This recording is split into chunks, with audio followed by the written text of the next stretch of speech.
ವೀಕ್ಷಕರೇ, ನಿಧಿ ಅಡುಗೆ ಚಾನಲ್ಗೆ ನಿಮಗೆಲ್ಲರಿಗೂ ಸ್ವಾಗತ.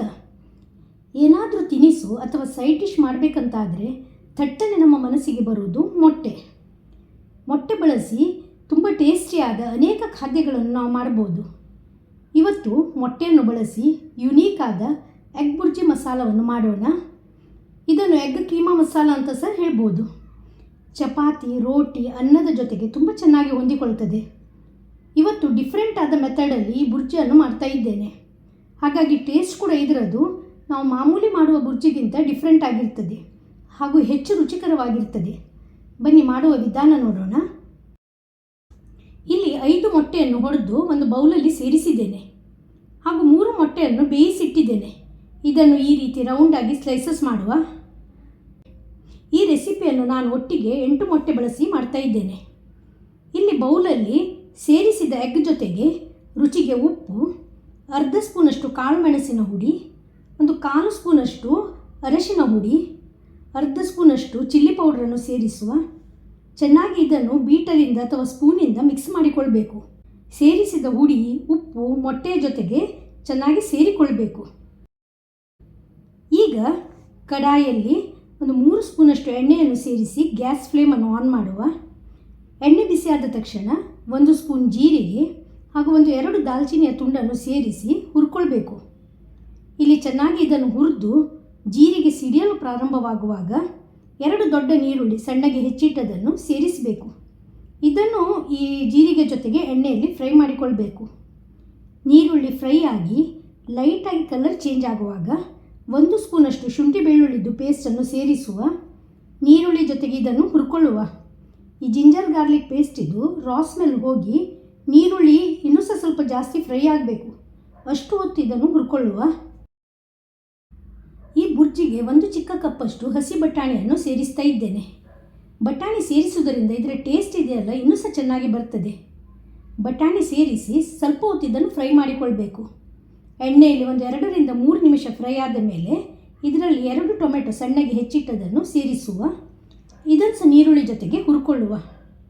ಚೆನ್ನಾಗಿ ಇವೆಲ್ಲವನ್ನು ಫ್ರೈ ಮಾಡಿಕೊಳ್ಬೇಕು. ಟೊಮೆಟೊ ಇದೆಲ್ಲ ಸ್ವಲ್ಪ ಸಾಫ್ಟ್ ಆಗಬೇಕು ಹಾಗೂ ಬಟಾಣಿ ಬೇಯಬೇಕು.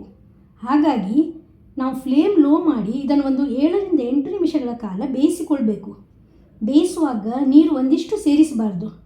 ಟೊಮೆಟೊ ಬೇಯುವಾಗ ನೀರು ರಿಲೀಸ್ ಆಗ್ತದೆ, ಅಷ್ಟೇ ಸಾಕು. ಈಗ ನೋಡಿ, ಲಿಡ್ಡನ್ನು ಓಪನ್ ಮಾಡಿದ್ದೇನೆ. ಬಟಾಣಿ ಚೆನ್ನಾಗಿ ಬೆಂದಿದೆ, ಟೊಮೆಟೊ ಕೂಡ ಸಾಫ್ಟ್ ಆಗಿದೆ. ಇಷ್ಟಾಗುವಾಗ ಇದರಲ್ಲಿ ಕೆಲವು ಹುಡಿಗಳನ್ನು ಸೇರಿಸಬೇಕು. ಇಲ್ಲಿ ಒಂದು ಪ್ಲೇಟಲ್ಲಿ 1/4 ಸ್ಪೂನಷ್ಟು ಅರಶಿನ ಹುಡಿ, 1 ಸ್ಪೂನಷ್ಟು ಕೊತ್ತಂಬರಿ ಹುಡಿ, 1 ಸ್ಪೂನಷ್ಟು ಕಾಶ್ಮೀರಿ ಚಿಲ್ಲಿ ಪೌಡರ್, ನೀವು ಮಾಮೂಲಿ ಚಿಲ್ಲಿ ಪೌಡ್ರನ್ನು ಸಹ ಬಳಸ್ಬೋದು, 1 ಸ್ಪೂನಷ್ಟು ಗರಂ ಮಸಾಲೆ ಹುಡಿ ಹಾಗೂ ಈ ಮಸಾಲೆಗೆ ಬೇಕಾಗುವಷ್ಟು ಉಪ್ಪು, ಇವಿಷ್ಟನ್ನು ತೆಗೆದುಕೊಂಡಿದ್ದೇನೆ. ಮೊಟ್ಟೆಗೆ ನಾವು ಆಲ್ರೆಡಿ ಉಪ್ಪು ಸೇರಿಸಿರುವುದರಿಂದ ಇಲ್ಲಿ ನಾನು ಸ್ವಲ್ಪವೇ ಉಪ್ಪನ್ನು ಸೇರಿಸ್ತಾ ಇದ್ದೇನೆ. ತೆಗೆದುಕೊಂಡ ಹುಡಿಯನ್ನು ಈ ಒಗ್ಗರಣೆಯಲ್ಲಿ ಸೇರಿಸುವ. ಫ್ಲೇಮ್ ಲೋಲ್ಲೇ ಇಟ್ಟು ಇದನ್ನು ಮಿಕ್ಸ್ ಮಾಡಿಕೊಳ್ಳುವ.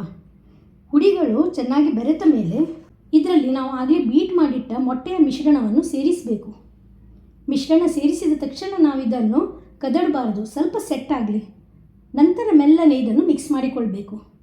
ಚೆನ್ನಾಗಿ ಈ ರೀತಿಯಲ್ಲಿ ಮಿಕ್ಸ್ ಮಾಡಿಕೊಳ್ಳುವ.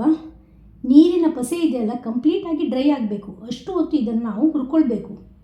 ನೋಡಿ, ಇಷ್ಟು ಫ್ರೈ ಆದದ್ದು ಸಾಕು, ಇನ್ನೂ ಜಾಸ್ತಿ ಫ್ರೈ ಆಗಬೇಕಾಗಿಲ್ಲ. ಈಗ ಇದರಲ್ಲಿ 2 ಸೀಳಿದ ಹಸಿಮೆಣಸು ಹಾಗೂ ನಾವು ಆಗಲೇ ಕಟ್ ಮಾಡಿಟ್ಟ ಎಗ್ ಸ್ಲೈಸಸ್ ಇದೆಯಲ್ಲ ಅದನ್ನು ಸೇರಿಸಬೇಕು. ಮೆಲ್ಲನೆ ಇದನ್ನು ಮಿಕ್ಸ್ ಮಾಡಿಕೊಳ್ಳುವ. ಸಣ್ಣಗೆ ಹೆಚ್ಚಿಟ್ಟ ಕೊತ್ತಂಬರಿ ಸೊಪ್ಪನ್ನು ಈ ಸಮಯದಲ್ಲಿ ಸೇರಿಸಬೇಕು. ಎಲ್ಲವನ್ನು ನೀಟಾಗಿ ಮಿಕ್ಸ್ ಮಾಡಿ ಕೊತ್ತಂಬರಿ ಸೊಪ್ಪು ಈ ಮಸಾಲೆ ಜೊತೆಗೆ ಚೆನ್ನಾಗಿ ಬೆರೆತ ನಂತರ 1 ಸ್ಪೂನಷ್ಟು ಬೆಣ್ಣೆ ಅಥವಾ 1 ಸ್ಪೂನಷ್ಟು ತುಪ್ಪವನ್ನು ಸೇರಿಸಿಕೊಳ್ಬೇಕು. ಎಲ್ಲವನ್ನು ಮಿಕ್ಸ್ ಮಾಡಿ 2 ನಿಮಿಷಗಳ ಕಾಲ ನಾವು ಬೇಯಿಸಿ ಫ್ಲೇಮನ್ನು ಆಫ್ ಮಾಡುವ. ಬಹಳ ಟೇಸ್ಟಿ ಹಾಗೂ ಯುನಿಕ್ ಫ್ಲೇವರ್ನ ಎಗ್ ಬುರ್ಜಿ ಮಸಾಲ ನೋಡಿ ಇಲ್ಲಿ ರೆಡಿಯಾಗಿದೆ. ಕೊನೆಯದಾಗಿ ನಾವು ಇದಕ್ಕೆ ಬಟರ್ ಸೇರಿಸಿರುವುದರಿಂದ ಟೇಸ್ಟ್ ಮತ್ತಷ್ಟು ಚೆನ್ನಾಗಿ ಬರ್ತದೆ.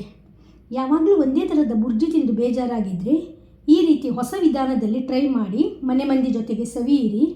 ಇದನ್ನು ಚಪಾತಿ, ರೋಟಿ ಅಥವಾ ರೈಸ್ ಜೊತೆ ಒಳ್ಳೆ ಕಾಂಬಿನೇಷನ್ ಅಂತ ಹೇಳ್ಬೋದು. ನಾನು ಇದನ್ನಿಲ್ಲಿ ಚಪಾತಿ ಜೊತೆಗೆ ಸರ್ವ್ ಮಾಡ್ತಾ ಇದ್ದೇನೆ. ನೀವು ಟ್ರೈ ಮಾಡಿ ಹೇಗಾಗಿದೆ ಅಂತ ನಿಮ್ಮ ಅಭಿಪ್ರಾಯವನ್ನು ಕಮೆಂಟ್ ಸೆಕ್ಷನಲ್ಲಿ ತಿಳಿಸಿ. ವಿಡಿಯೋ ಇಷ್ಟವಾಗಿದ್ದಲ್ಲಿ ವಿಡಿಯೋಕ್ಕೆ ಲೈಕ್ ಕೊಡಿ, ಶೇರ್ ಮಾಡಿ ಹಾಗೂ ಚಾನಲನ್ನು ಸಬ್ಸ್ಕ್ರೈಬ್ ಮಾಡೋದು ಮರಿಬೇಡಿ. ಧನ್ಯವಾದಗಳು.